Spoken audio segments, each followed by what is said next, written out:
రూపాయలు ఇంకొకటి చూసామని వచ్చిన 3 గంటలకి రామ్ చరణ్ కోసం. ఆ రామ్ చరణ్ని అసలు ఎలా చూపించాలని అంత వరస్ట్ చూపించింది ఈ సినిమాలో. అసలు గ్లోబల్ స్టార్ కాదు, మన ఏ స్టార్ అసలు వరస్ట్ అన్న, చాలా వరస్ట్ ఉంది సినిమా. అసలు గేమ్ చేంజర్ కి టైటిల్ కి మూవీకి సంబంధమే లేదు, అసలు సంబంధమే లేదు, ఏం లేదు సినిమాలో. రామ్ చరణ్ యాక్టింగ్ అయితే బాగుంది. రామ్ చరణ్ యాక్టింగ్ అసలు డాన్స్ కానీ ఆయన యాక్టింగ్ కానీ పేరు పెట్టేది. డైరెక్షన్ స్టోరీ అది రామ్ చరణ్ ఎలా ఒప్పుకున్నాడో ఇప్పటికీ అర్థం అవ్వట్లేదు. మొత్తం సినిమాలో ఏం లేదు. శంకర్ కనిపిస్తే ఫస్ట్ ప్యాకప్ అని చెప్తా, శంకర్ అని కనబడితే కొడతా అని. ఒకటి మనం ఏంటంటే ఎంజాయ్ చేయాలంటే సందేహాన్ని, కానీ ఈసారి అయితే మనకు ఛాన్స్ లేదు, మన ఈ గవర్నమెంట్ అయితే ఇవ్వలేదు. ఇది ఒకటి డిసప్పాయింట్ తప్ప. సినిమాకి అయితే ఓడైనా పేరు పెట్టిన అనుకో గుద్ద ఒక్కొక్కరికి ఓజీ రాని, ఓజీ వస్తే మొత్తం సీట్లు లేవుస్తాయి, సీట్లు ఇట్లా సీట్లు ఇట్లా కిందకి వెళ్ళి పొగలు వస్తాయి, ఓజీ వస్తాయి. అప్పుడు చెప్తాం కళ్యాణ్ బాబు సంగతి, అప్పుడు చెప్తాము. అప్పుడప్పుడు ఎట్లా పడతాయి అంటే అట్లా పడితే కొడుకులకి ఒక్కొక్కరికి నెగిటివ్ పెట్టిందంటే అప్పుడు ఉంటుంది. అలా ఎట్లుంటుంది అంటే అట్లా ఉంటుంది. నెగిటివ్ చెప్పే నీకు all over bro, all over చెప్పుర్రి. గుర్తులేదు ఆయన నైట్ తాగేసి వచ్చినట్టు కొడుకులు మైండ్తో ఆలోచించి సినిమా చూడాలి. అరే 70 కోట్లు పెట్టి సాంగ్ తీసిండంటే అదేమి ఎరిపప్పనా? అరే 70 కోట్లు కాబట్టి 200 కోట్లు పెట్టి తీసిన సాంగ్స్కి అయితే సరిపోదు, అట్లా ఉన్నాయి సాంగ్స్ అవి. రామ్ చరణ్ అన్న కూడా రేట్లు కూడా ఒక లెవెల్లో పెట్టారు, కానీ అవి ఓకే రేట్లు ఓకే. సినిమా పరంగా అయితే సినిమా అయితే సూపర్ బ్రో. అసలు నేను నైట్ 1 o'clockకి ఏపీకి వెళ్ళి చూడాల్సింది, కానీ మిస్ అయిపోయినా. ఈడ మార్నింగ్ అయితే చూసిన 5 o'clockకి, అది మిస్ కాకూడదని అనుకున్నాను. అంతేగాని 3 years తర్వాత వచ్చిండు బ్రో మా రామ్ చరణ్ భయ్య. 3 years సింగిల్గా వచ్చి 3 years అవుతుంది. కావాలి అట్లాంటి నెగిటివ్ పెట్టనీకి ఆడోవాడు ఎప్పుడు ఆడో పెద్ద ఎర్రిపప్ప, ఆడు కొండనని చూడుకాడు.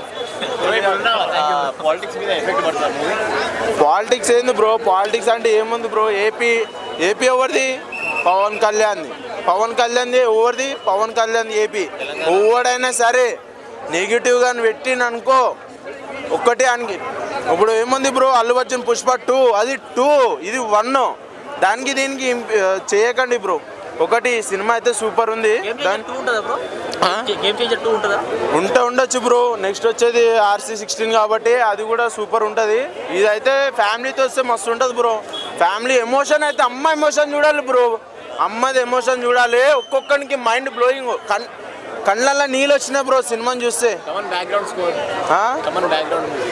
తమన్ ఏముంది బ్రో, అయినా కూడా కొంచెం బాగానే చేశాను. కానీ మనం వచ్చింది రామ్ చరణ్ గురించి. నేను ఎవరిని చూడాను బ్రో, ఆయన సినిమాని చూస్తా. ఆయన తక్కువ ఉండని ఎక్కువ ఉండని ఎట్లా ఉండని, కానీ ఆయనకు పేరు పెట్టకూడదు. ఎవడైనా సరే నా మొట్టమా, ఎవడైనా సరే పేరు పెట్టకూడదు. రామ్ చరణ్ అయితే సినిమా ఏదైనా సరే, సెకండ్ షో అయినా సరే లేకపోతే ఏదైనా సరే, నేను సెకండ్ మళ్ళా మొన్న ఏదైనా సరే బ్రో పేరు అయితే పెట్టకూడదు.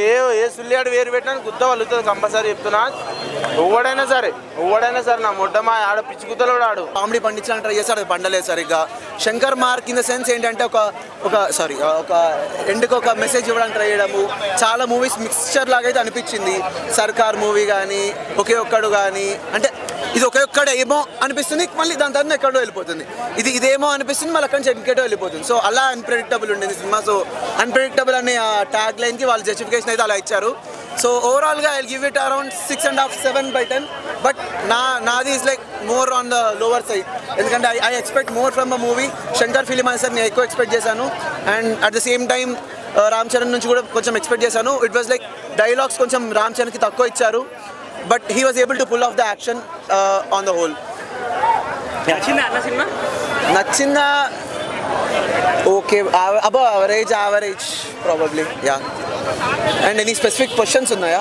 మూవీలో అయితే ఆ story line it could have been written well. Screen play బాగుండింది, సినిమాటోగ్రఫీ బాగుండింది. చాలా ఫాస్ట్గా ఎక్కువసేపు ఎక్కడైతే ఈ స్టోరీ రిలేటెడ్ సీన్స్ ఉన్నాయో అవన్నీ కరెక్ట్ అమౌంట్ ఆఫ్ కట్స్ పడ్డాయి.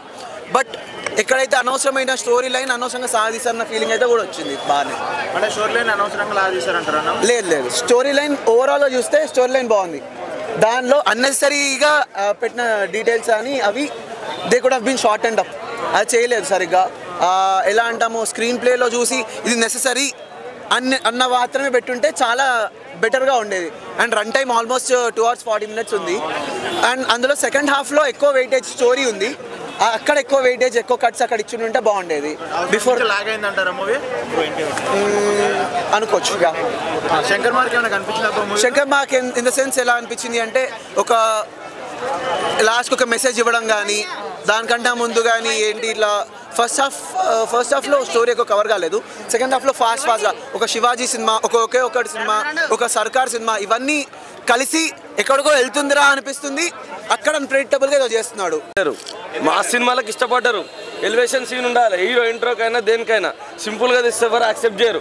రియలిస్టిక్గా చూసినా చూడరు. సినిమా బాగుంది కానీ ఇటు చేయరు.